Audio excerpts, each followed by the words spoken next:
Here, our goal is to calculate the size of angle A. Notice that we can often spot corresponding angles by drawing an F. And so we're going to draw an F on our diagram, and this will help us to locate or identify corresponding angles. Notice here, we have drawn the F, and indeed we have 34 degrees and angle A. And if we notice carefully, 34 degrees and angle A, they are corresponding angles. What do we know about corresponding angles? Notice here, this is this angle here and this angle here. Both of these angles are corresponding angles. This is W and this is also W, which means that corresponding angles are equal. The same thing for this one. This is this angle and this angle. Those two angles are corresponding angles. And if we notice, this is X and this is also X, which means that they are equal. And so corresponding angles are equal. And so here we have this angle which measures 34 degrees. And here we have this angle A. And since these two angles are corresponding angles, that means that angle A must equal to 34 degrees because corresponding angles are equal. Next, let's move on to calculate angle B. So here is angle B. But before we figure out or before we work out explicitly what angle B is, it would do well for us to figure out what this angle is, right? So if we know what this angle is, then that will help us to figure out what the size of angle B is.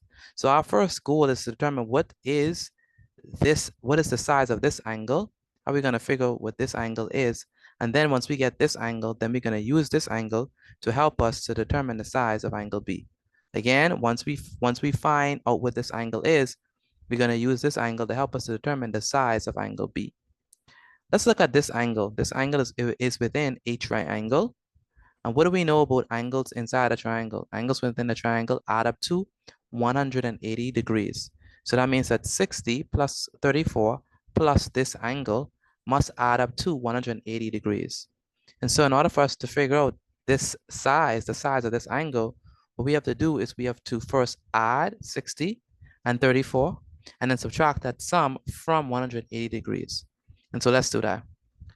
Notice that the useful geometrical principle that we are using inside this particular question is angles in a triangle add up to 180 degrees. So we have 60, 34, and this angle, when we add them up, they should be equal to 180 degrees. And so in order for us to figure what this is, we're going to add these two and subtract that sum from 180 degrees. So we have 180 degrees minus 60 plus 34. 60 plus 34 is 94 degrees. And so we have 180 degrees minus 94 degrees. And so what is 180 degrees minus 94 degrees? Well, that is 86 degrees. And so that means, what that means is this angle right here is 86 degrees. This angle right here is 86 degrees. Now we're going to use this angle to help us to figure out what is the size of angle B. Here, this rule says that angles on a straight line add up to 180 degrees. Notice that these two angles are on a straight line and they are at a common point. So they are on a straight line and they are at a common point. And so that means that they must add up to 180 degrees. So 86 plus B must add up to 180 degrees.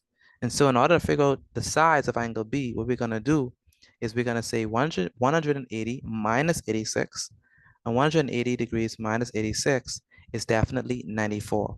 And so that means that the size of angle B is 94 degrees. Let's move on to the next one. Here, we have to determine the size of angle P. We have to determine the size of angle P. Here is angle P, right here. And notice that we can often spot interior alternate angles by drawing a Z shape. And so let's draw a Z shape in this diagram or on this diagram. Notice that this is the Z shape that we have drawn, and this can help us to locate alternate angles. Indeed, 70 degrees and this angle P, they are alternate angles. And so that means that the Z shape help us to determine these two alternate angles. So notice we have here, this is P and this is 70 degrees. What do we know about alternate angles?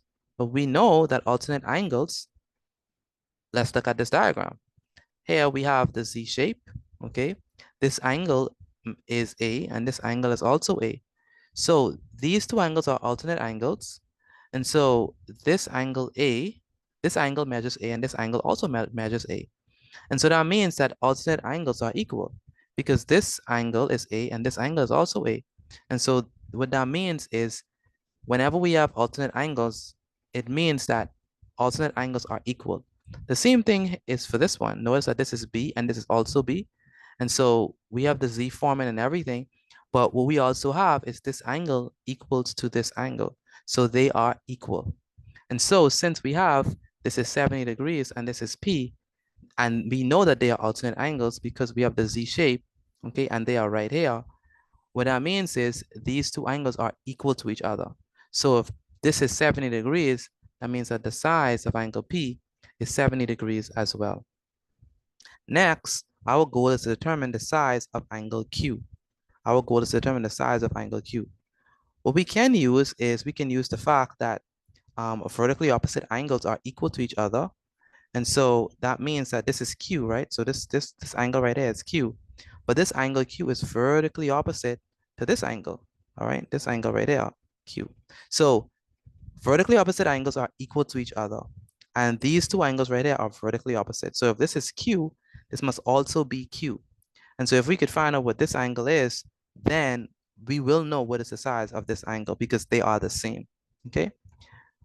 Okay, so in a part of this question, a part of answering this question, we have to use the idea that vertically opposite angles are equal.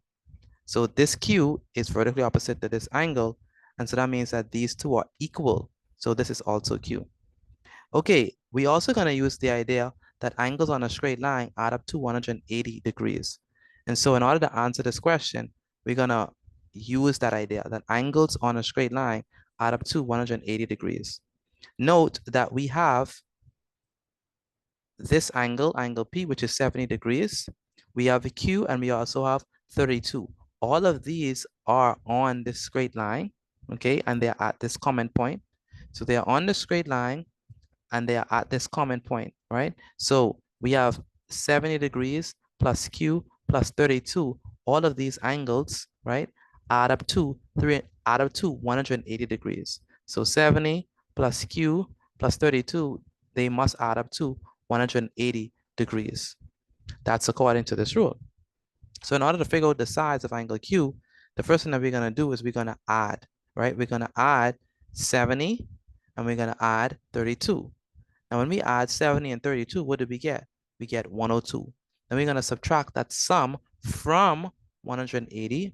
And so we have that Q is equal to 78 degrees.